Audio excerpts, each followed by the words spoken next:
Vamos para a apresentação do projeto de extensão, que tem como tema a química nas obras audiovisuais, uma abordagem científica em filmes, séries e animes.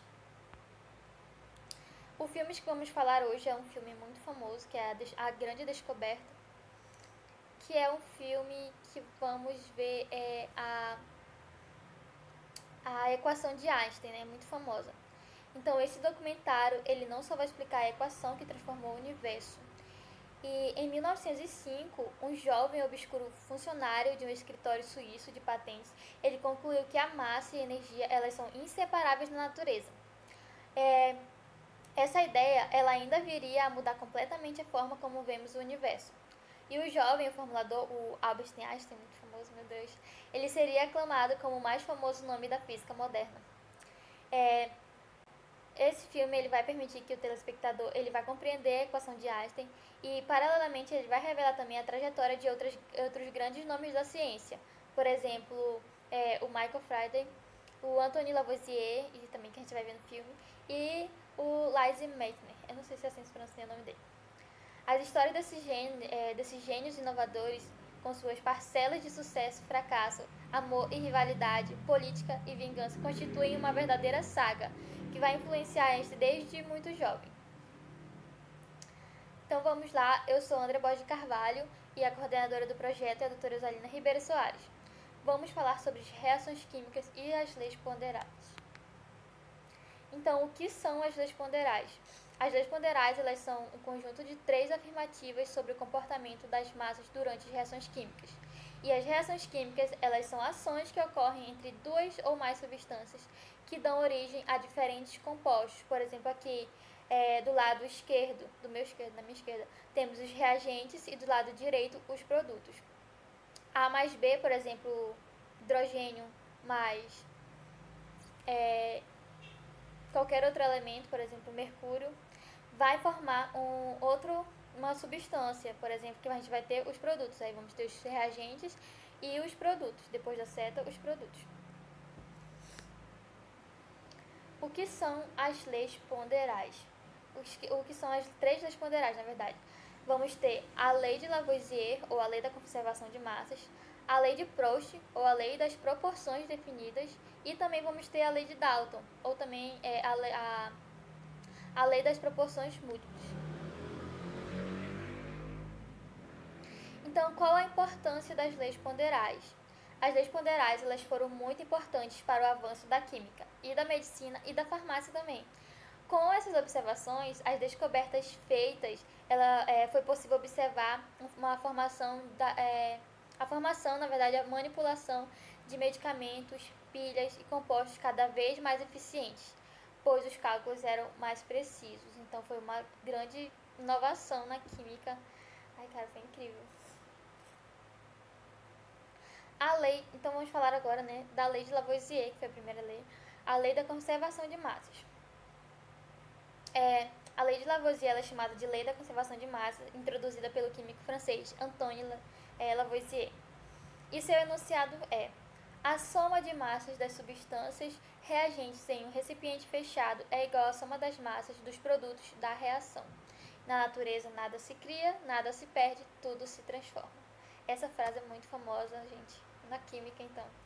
Em um sistema fechado, por exemplo, ele será o número estequiométrico, o A seria o elemento, e mais, né, teremos outro número estequiométrico e mais outro elemento químico, que iria formar novas substâncias, novos compostos. Que foi o que eu falei no slide anterior, lá do A mais B, que vai formar C mais D.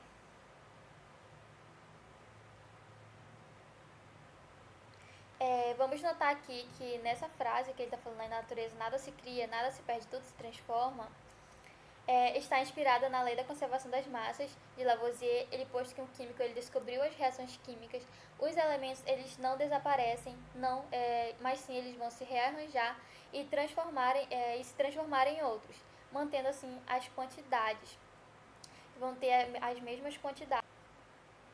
Então, a experiência realizada por Lavoisier, ela ocorreu na transformação do mercúrio em contato com o oxigênio, o O2, né?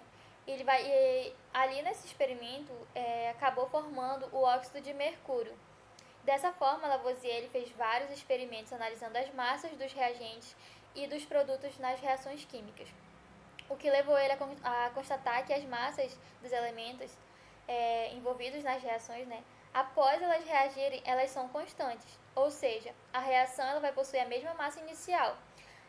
Então, vamos observar que a lei de Lavoisier ela é aplicada para as reações químicas que ocorrem em recipientes fechados. Vamos falar agora sobre a lei de Proust, ou também chamada de lei das proporções definidas. Proust dizia o quê? Qual foi seu enunciado? Que toda substância ela possui proporção constante em massa na sua composição, e a proporção na qual reagem e se formam é constante. Essa foi a lei de Proust. E da mesma maneira que Proust ele realizou uma série de da mesma forma que o Lavoisier, Proust também ele realizou uma série de experimentos e constatou que as massas dos elementos envolvidos nas reações químicas são proporcionais. E isso explica a massa dos elementos químicos e sua proporcionalidade. Ou seja, determinadas substâncias elas sempre reagem com outras a partir de uma proporção definida das massas envolvidas. Vamos observar que as massas dos elementos elas podem se alterar. No entanto, a proporção entre elas será sempre a mesma. Assim, se a massa de um elemento da reação química é duplicada, os outros também são.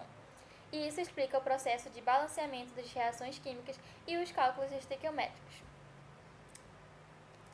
Agora vamos falar da lei de Dalton, a última, né? Ou também chamada de lei das proporções múltiplas. A lei das proporções múltiplas ela foi postulada por John Dalton, um químico britânico que também trouxe contribuições na física, além de ser um pioneiro de estudos sobre meteorologia. Dalton observou que ao reagir duas substâncias, se mantivermos a massa de uma constante, ao alterarmos a massa da outra, vamos obter substâncias diferentes. Então, duas substâncias, ao reagirem, elas produzem substâncias diferentes, ao manter fixa a massa de uma e alterar a massa de outra. E ao manter uma fixa massa de uma substância que reage com uma segunda, a cada variação de massa da segunda, obtém-se substâncias diferentes. As quantidades da segunda acontecem na proporção de números inteiros e pequenos. Aqui é a lei de Dalton. Então vamos agora assistir um trecho do filme que fala justamente sobre isso. Não exatamente sobre isso, né? Mas vai explicar um pouco sobre isso. Horrível de se dizer. O senhor é muito atrevido. Por aqui, por favor, senhores.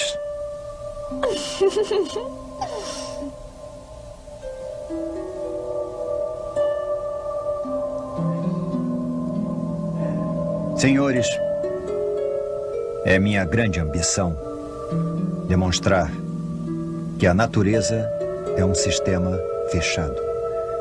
Que em qualquer transformação, nenhuma quantidade de matéria nem massa se perde e nem se ganha.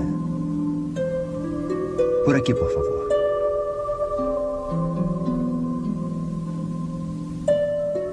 Essa precisa quantidade de água é aquecida para virar vapor.